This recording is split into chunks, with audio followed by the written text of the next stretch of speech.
A ver, por aquí tengo otra pregunta. Abuelo, ¿Venezuela está dañada en cuanto a pobreza generada por el comunismo? Te respondo, en su afán de hacernos creer que vivimos en la crisis más profunda de la humanidad y de todos los tiempos, los socialistas, marxistas, comunistas, disfrazados de científicos socialistas, vanagloriándose del amplio conocimiento que tienen de la historia, urgen a que de inmediato los coloquemos en el poder para que sean ellos los que gobiernen, pues de lo contrario se extinguirá la especie humana, se destruirá la naturaleza, el calentamiento de la Tierra nos asará a todos, el planeta Tierra explotará, a menos que seamos inteligentes y les hagamos caso. Una señora que aparece en el video El chavismo, la peste del siglo XXI, era Venezuela en diciembre de 1997, cuando Hugo Chávez precisamente convencía a millones de venezolanos sobre una crisis jamás vista antes, tan profunda que acabaría con la vida misma de todos, la gran crisis neoliberal. Observen los estantes en el fondo, repletos de alimentos. Así hicieron que la gente se quejara de todo lo que entonces existía, en un ambiente donde había de todo y en abundancia. El suministro de agua y de electricidad era casi constante. Las interrupciones eran solo esporádicas y duraban poco. Los teléfonos fijos funcionaban, teléfonos celulares funcionaban, el internet funcionaba. Había gasolina en todas partes y en abundancia. Hubo empresas que se encargaban de distribuir los tanques de gas para cocinar. Los solicitabas por teléfono.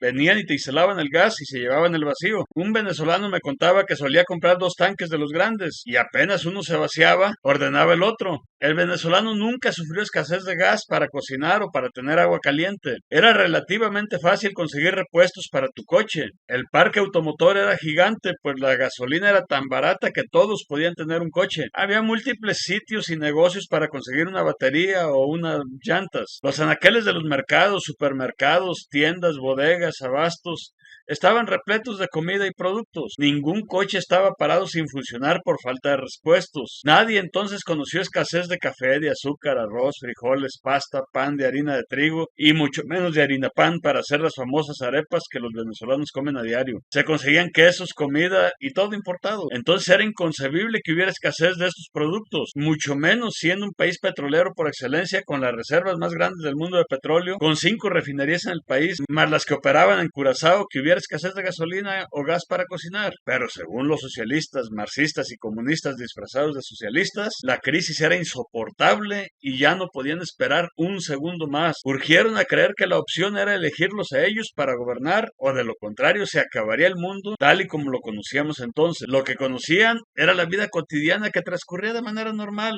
Se levantaban para ir al trabajo, a la escuela, a la universidad, conducían sus coches a donde quisieran ir, bien sea al trabajo, esparcimiento de vacaciones, sin temor alguno a quedarse sin gasolina, sin batería, sin llantas. Caminaban por las calles sin temor a ser agredidos o robados. Todos tenían teléfonos celulares, casi todo funcionaba bien como se esperaba. Sus hijos estudiaban y se graduaban y conseguían trabajo. Nunca fue fácil adquirir una vivienda propia, pero el ingreso familiar permitía rentar una casa y hasta adquirir un coche. Nunca faltaron las vacaciones de Semana Santa, de Carnaval o de Navidad. En algunos casos quizás se incluía la playa en la isla Margarita, las playas de Falcón o de Oriente. Con suerte también Aruba, Bonaire, Miami o a veces Europa. Eventualmente muchos podían adquirir un apartamento propio. En Venezuela fue mucho más probable terminar siendo propietario de tu propio apartamento que de una casa. Muchos venezolanos se creyeron el apocalipsis que vaticina la izquierda y que ellos proclaman ser los únicos salvadores. Me suena a lo que decía alguien aquí, que Morena es la única esperanza. Los anaqueles vacíos, los pobres que ellos decían que comían comida para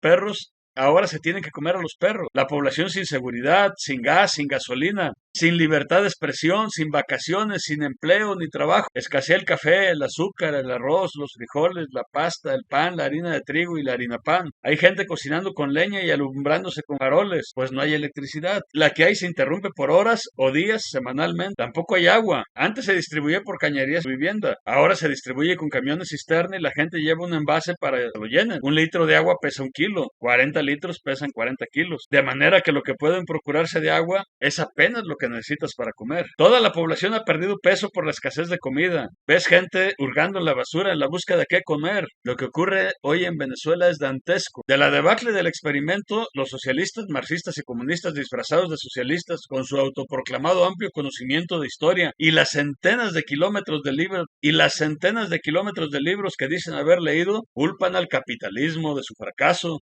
y continúan urgiendo a que de inmediato hay que convertir todo el planeta en socialista, pues fuerzas externas impiden el éxito al implantar el socialismo. Si no se logra, pereceremos como especie. Cuando se les habla de la crisis, hablan de que en Haití el capitalismo no ha hecho nada. Y así pretenden que olvidemos que Cuba ahora importa azúcar. Hay escasez de hasta pescado, siendo una isla. Y en Venezuela no hay gas ni gasolina, siendo un país petrolero. El socialismo que tanto proclaman como salvador del neoliberalismo redujo a Venezuela a su mínima expresión. Hoy es el país más pobre de la región, superando incluso a Cuba y Haití. Han tenido que importar petróleo y gasolina. La gente está cocinando con leña. La hiperinflación ha destruido la moneda local. Ya se le quitaron 14 ceros a la moneda venezolana, una de las pocas que nunca le habían quitado ni un cero antes de que tomara el poder socialistas en Venezuela. ¿Qué dicen los socialistas, marxistas y comunistas disfrazados de científicos socialistas? Que esto, lo que ocurrió en Venezuela, no es socialismo, no es comunismo. Afirman que son ignorantes, que deben de regresar a la escuela primaria para que los reeduquen, para estudiar su historia, la de ellos, en sus libros marxistas, para que entiendan que el comunismo y el socialismo nunca ha existido, y que eso que experimentaron y fracasa y continúa fracasando no es el socialismo, no es comunismo.